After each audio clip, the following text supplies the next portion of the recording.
The temperatures have soared. Let's see the darts fly in this final. Well, of course, you want to be involved at this time on a Sunday.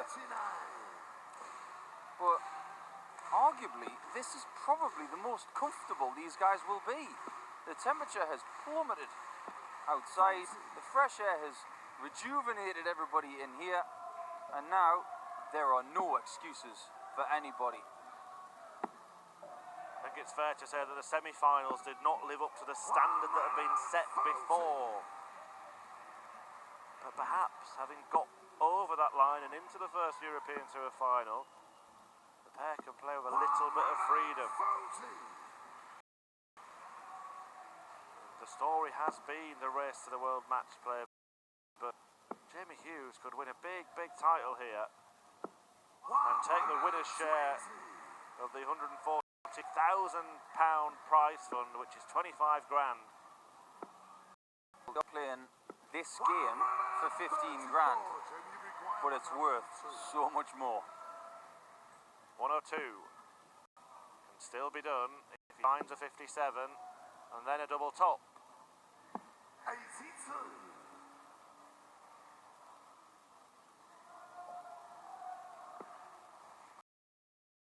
3 green bits. He's got 2. Probably going to be in vain, but you never know. Is that too close? It might be. Oh, it was too close. And the Bunting fans are vocal. Tops for an early break.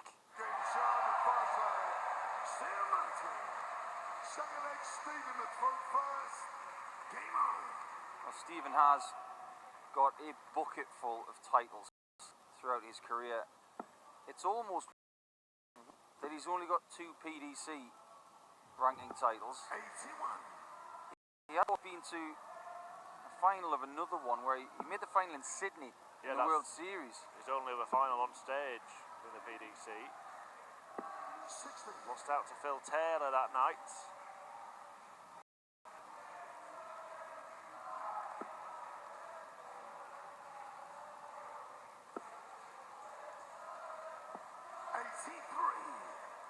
I think this is going to be a little bit attritional. There are going to be mistakes in this. I think Stephen is the only player on that stage who has played in a first to 8 game. It was this year against Jeffrey Desvaughn. Yeah, most recent final for him in the PDC. Hughes has been in a PDC final of sorts, won a Challenge Tour event last year. Well, there's going to be 2 schools of thought on whether that counts. There's going to be guys out there who say, well, of course it counts. I'm of the other school saying, at this point in his career, it doesn't count. And I don't think he is ever going to go back to the Challenge Tour. He has definitely put the building blocks in place to make sure that he is going to be here for a long time to come. It was a big shock that he ended up on the Challenge Tour in the first place. He put that right and has produced some big stuff on the Pro Tour. Did play a few Pro Tour tournaments last year. Sometimes you've got to go backwards to go forwards, right? Well, it's exactly what Stephen Bunting's had to do. This is a man who's won the World Championship at Lakeside. Won everything in the BGO. Came, of course, with something of a fanfare. Won a title straight away. Had the heights of the World Series, which we mentioned, the Premier League. Stephen Bunting, and he's had to take a few steps back, and he's had to put the work in on and off the board. That is a big miss. That isn't. Doesn't matter, Stephen, as long as you get there. Might have been a bit scrappy, but the tops was great. Well, there have been times when Stephen Bunting has thought about putting his darts in the case and never taking them out again. It got that bad for Stephen Bunting, a man who is used to winning so much, all of a sudden could not. And he did not know what to do, and full credit to his character. But he sought help, he's been seeing a sports psychologist, he's been putting in the hours on the hockey. He said in an interview earlier today he's been lazy up until the last year or so. and he's certainly reaping the rewards. As you said, it is 5 years since Stephen Bunting stood on the stage and played that Sydney Darts Masters 2014. Just to give you an idea of what kind of thing was going on then. Paul Nicholson was in the tournament. Remember it? I'm trying to think of what played. He played Phil Taylor in the first round. Oh, shock horror. Yeah. How's Gil Gowen was beaten in the first round too. Remember who by? You love putting me on the spot, don't you? Warren Parry. It was Warren Parry beat MVG 6-5. Check mark for me. Then lost to James Wade, who then lost to Stephen Bunting, who's Mr. Taylor. 139. Stephen, you require 107. Big fish coming in. Possible. Not anymore. That was very close. 34. Pressure applied, and Yoza needs to get on the board. He's in the same position he was in against Whitlock in the semi. Needs this. That is a very big dart. And just like the semi, he is kept in touch. The boy from the Black Country bounced back in the final just as he did in the semi against Simon Whitlock. From this position, went a run of 5 consecutive legs for the Wizard. Brilliant double-double finish. Got him in the match, but then 5 missed darts in one leg. Gave Hughes a gift that he accepted very, very gratefully. You know what, Murphy? Don't forget the first time you meet certain people. First time I ever met Stephen, it was at the back end of 1999. He was 16 years old, and he was in the A squad for Merseyside. Played a Northumberland fella called Jimmy White. And I was asking all my friends, who's this then? Oh, he's really good. He's the best youth player in the world. Oh, and he was. He was better than everybody. And he destroyed at the Northern Club in Ashington. And the next time I met him was at a social club in Toxteth. And he was playing his pals upstairs while the county game was going on, and he was beating them by throwing his darts backwards. 96. He's a bit of a wizard, is our Stephen.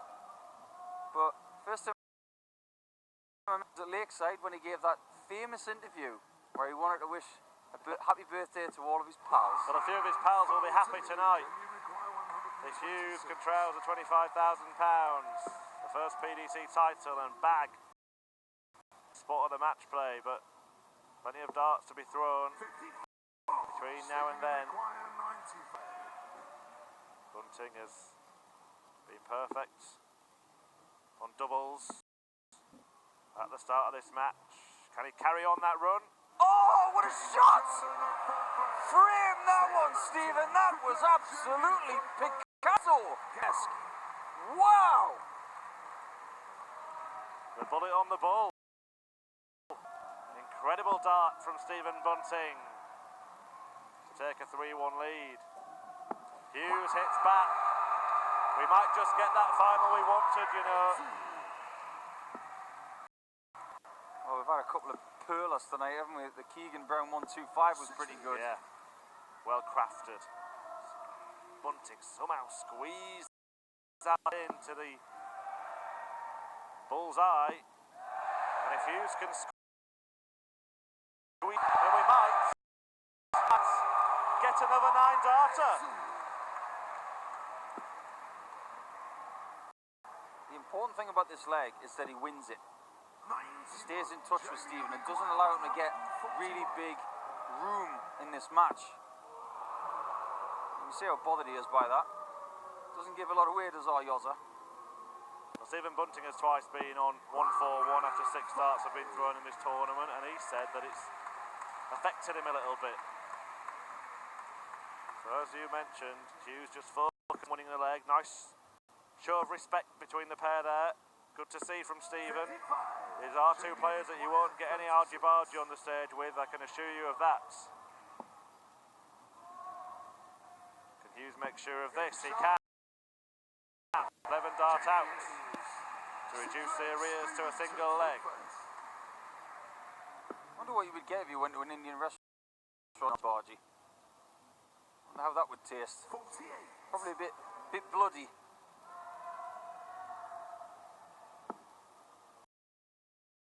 He has a valuable break of throw though, still, and Yoza has got to find, for me, a 12-darter from 4 legs. I'll tell you what surprised me at the start of the match is how well Stephen Bunting has finished in comparison to Hughes only hitting a quarter of his doubles so far, because going into this match, Bunting had had 28 more attempts at double than his opponent. Hughes averaging check-out percentage of just under 50% before the final. I find that quite incredible when you consider how strong Jamie Hughes is on score. Well, his finishing has been superb in this tournament as well, hasn't it? And you were saying that the magic mark was around 40%. Well, you can see for the event that Hughes is above that, but Bunting slightly below it. But in the final, a contrast. Got to do the right things at the right times, eh? That throw of Bunting is just breaking down a little bit. He's got to maintain rhythm and fluidity with that right arm. It's getting a bit erratic because it's looking very likely that Jamie Hughes is going to equalise in a second.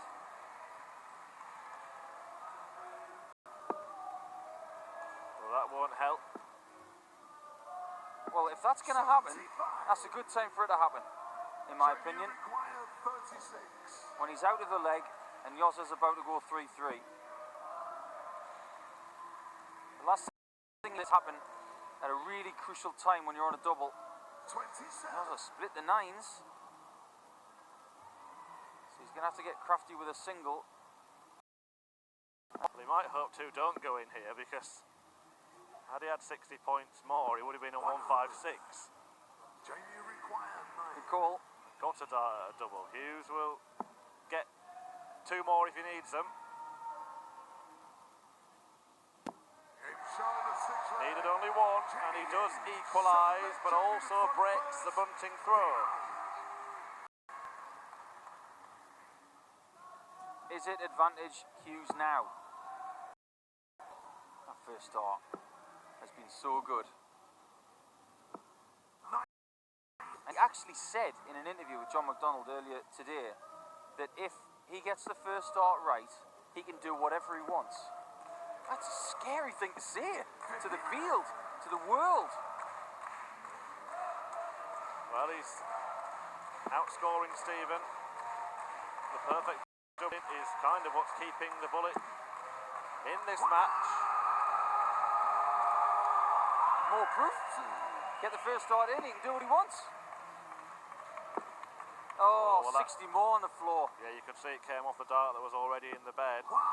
Bunting groups them ever so tightly, doesn't he? Yes, he does. Could have been his first max of the final. Hughes has already fired in 3.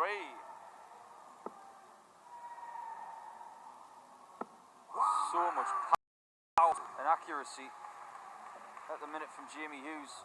He had a semi-final earlier on the Euro Tour, and he hits another 60 on the floor, unbelievably. Kevin Garcia in the crowd is dumbstruck. No need for 16 in bull for Yoza. Double 18. For the first time, Jamie Hughes leads in this final, and he is the first one to get to the halfway point. I think Stephen is making a very wise choice to refresh his flights, just in case he's hitting any jagged parts at the top of them. Maybe he's using this as a tactic to just take a few breaths, because Yoza, 40 darts for the last 3 legs. Yeah, and the 2-on throw done in 4 visits, meaning Bunting would have had to fire in a perfect leg to stop him. 135. That's why you take spare flights up there, folks, just in case you need to have one of those moments. Stephen Bunting does have a better record against Hughes than Hughes has against him. Leads 3-1 in previous meetings, but the only recent one came at the Players' Championship event, which Stephen went on to reach the final in, and he did come from 5-3 behind in that match to win it 6-5. In the leg that made it 5, he took out 300 in 6 darts. 95. Yeah, that's not easy to do. Very similar equation here. We've just been 85. one leg behind in a race 8. Not bother the bullets. Yozza's got to be careful from 309. He's taken the 9 off. He can't leave a finish from here. And that is a very welcome dart for Stephen, because it allows him to keep the throw. He's got to manufacture something here, and he's used the 25 perfectly there. 80. Interesting that he decided to go for the bull on last dart. It was effective. The bull's been good to him in this match. 100. Where does he go for the 142? He goes 17s. Yeah, some good sums from Stephen in the previous visit, but he's found the treble 20. Surprised that he didn't stay there, the way he's been grouping. Jamie require 120. Well, he had to go back to the 60 there, and that first dart was wobbly. This one could be an absolute backbreaker. He's going to stay left and go for the left portion.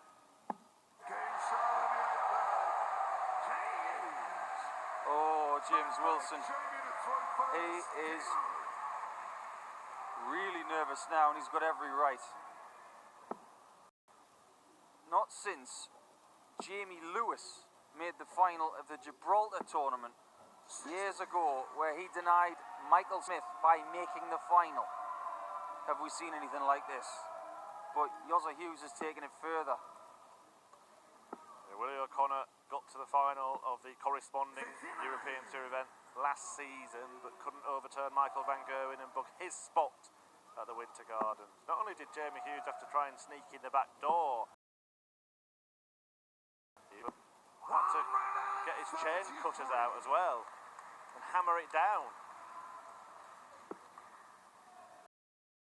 John, as just mentioned, Stephen had that 3-leg surge in their last meeting. You know that he can go on runs. The way that Jamie Hughes has throughout the tournament, particularly in the semi-final, which was not littered with quality moments came at the right time, and that 120 checkout we've just seen exhibited that. I think the most important thing in this final right now is that the sign of tiredness is coming from Bunting. I'm not seeing that from Jamie right now. I'm seeing quality. That forceful follow through is still there. He's not wilting. Didn't wilt against Whitlock, and he can breathe a little easier here. If he cleans up this 68, Hughes will be 3 in front and 2 away. It's not a bad miss, because it leaves something he loves. Oh, he hit the hole! Wow, like a hole, which I think he left there, and he just hit the hole. That's a good.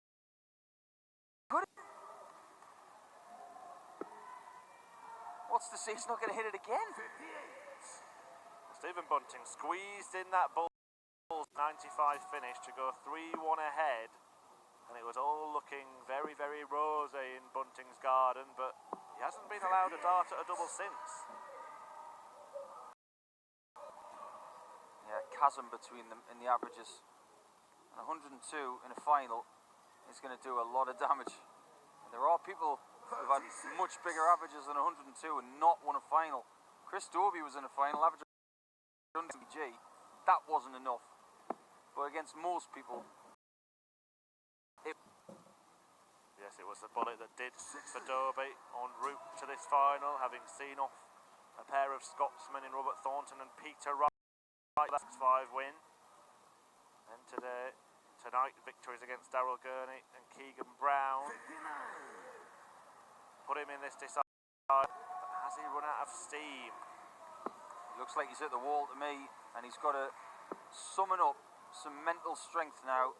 Get some oxygen, get some water, make some good choices, and get some rhythm. The assault has to start now.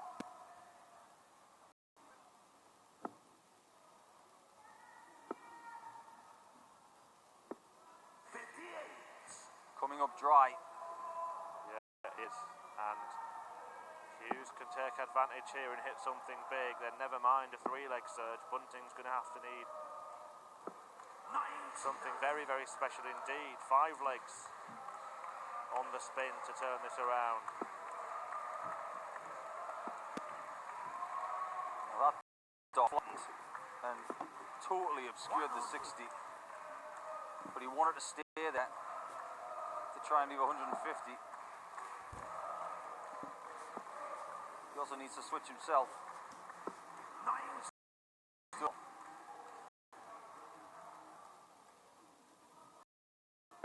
This is a huge exchange coming up here. Stephen Bunting Jamie, you require 120.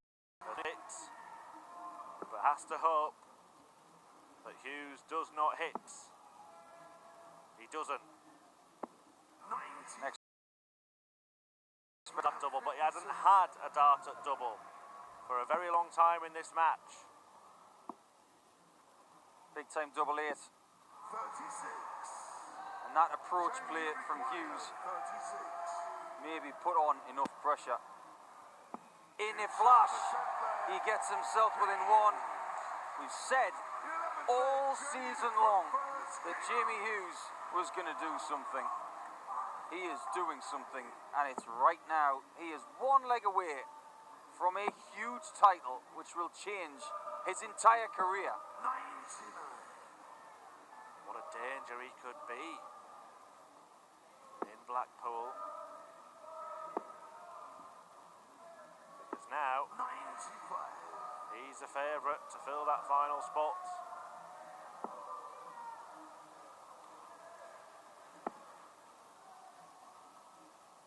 I'm not sure he's even thinking about that. I think right now he is so engrossed in playing well.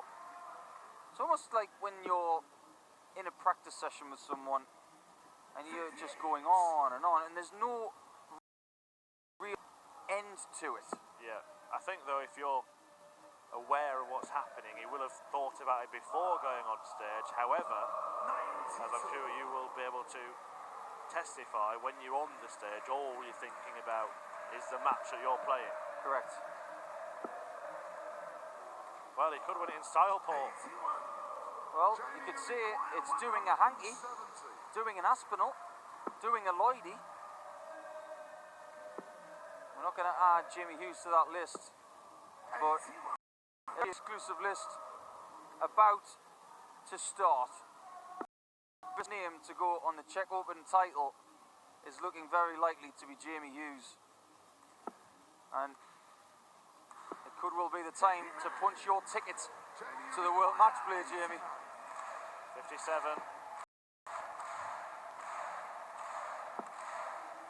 Is he going for this? He teased us with the prospect. Well, it had to be tops, didn't it? Because I've said it so many times in the last 3 days, he has been dynamite on tops.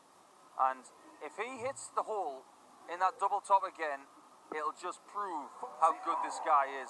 Jamie, you require 40. This for the title then, double top.